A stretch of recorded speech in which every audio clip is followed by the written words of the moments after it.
Dans l'actualité, on commence avec du basket encore. En cas de victoire lors de leur dernier match de la saison, les Coulainaises étaient assurées d'être championnes de pré-national. Face à la Lanterne Rouge Orvault, les joueuses de Richard Brulé et de Romain Quette se sont largement imposées 82-27. Déjà assurées de monter en National 3 l'année prochaine, il n'y avait donc plus que le titre en jeu et c'est chose faite. Les Coulainaises ont pu savourer et célébrer devant leurs supporters.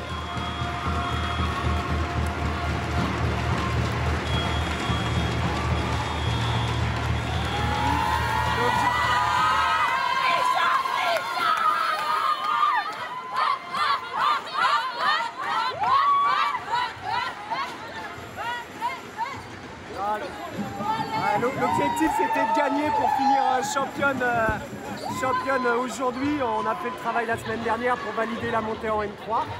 Et comme on peut voir, voilà, la solidarité du groupe a beaucoup fonctionné cette année. C'est aussi pour ça qu'on monte en N3.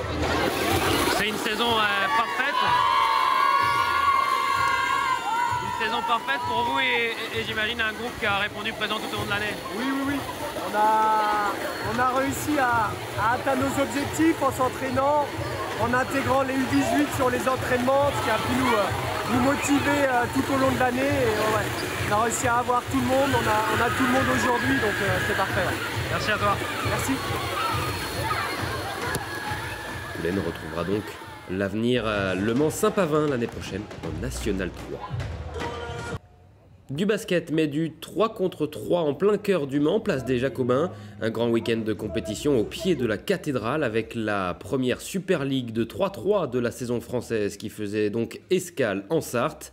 Organisée par l'association NK Caen Le Mans. Les tournois ont commencé vendredi et se sont terminés ce dimanche. Une édition 2025 à nouveau réussie. Très bien, là c'est la 4e cette année. La première, c'était l'année du Covid, donc on n'a pas pu la faire, donc ça aurait dû être la 5e. Malgré la pluie de ce matin, on avait un gymnase de repli qui était au SCM. Sinon, on a pu revenir ici pour jouer toutes les finales. Franchement, c'était génial. Donc, très content, avec du très haut niveau. Et le vainqueur des garçons ira faire le tournoi international FIBA à Jakarta, en Indonésie. Le spot est pas mal là au pied de la cathédrale sur la place Jacobin. Il est magnifique, même si on est un petit peu en pente, mais l'idée c'était d'avoir quand même la cathédrale et d'avoir aussi derrière nous le palais de justice qui a un partenaire au tout début me disait on est à la fois entre la loi de l'homme et la loi de Dieu. Dans la troisième partie de 72 Sports, vous pourrez voir la grande finale du tournoi masculin avec l'une des meilleures équipes françaises emmenée par le basketteur professionnel Antoine Aito, bien connu du public manceau.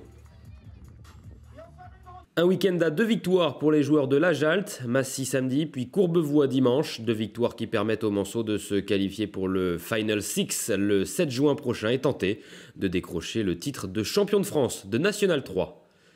Du foot, on connaît le premier finaliste de la Coupe de la Sarthe puisque ce dimanche, Coulaine, club de Régional 1, s'est imposé à Spey, club de Régional 2.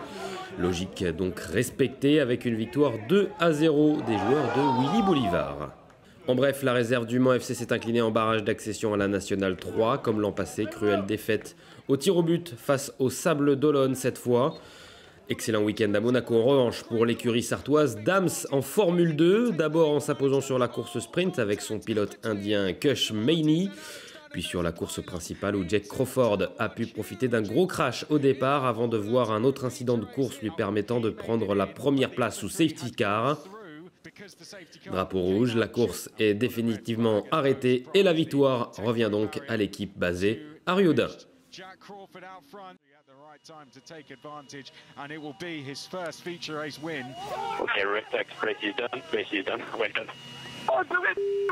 Une autre course de vélo, cette fois avec la victoire d'Alessandro Pires, le Parisien qui s'impose en solitaire du côté de Montfort-le-Génois. Prochaine course en Sarthe, le Grand Prix de la ville du Mans, ce jeudi soir en centre-ville. 3 courses au programme pour ce critérium semi-nocturne autour de la cité Plantagenet. On vous emmène découvrir le circuit de 2 km de ce critérium organisé par Le Mans Sarthe Vélo, avec donc un départ au pied de la cathédrale, puis une remontée par la rue Robert Triget, une redescente ensuite par la rue Henri de la Genière. Attention, virage serré en bas de la descente pour reprendre direction les quais Louis Blanc. Donc, ça ira très vite ici dans ce secteur. Proche de la rivière, on passera devant la muraille gallo-romaine évidemment, avant de prendre sur la gauche pour remonter le tunnel Wilbur Wright.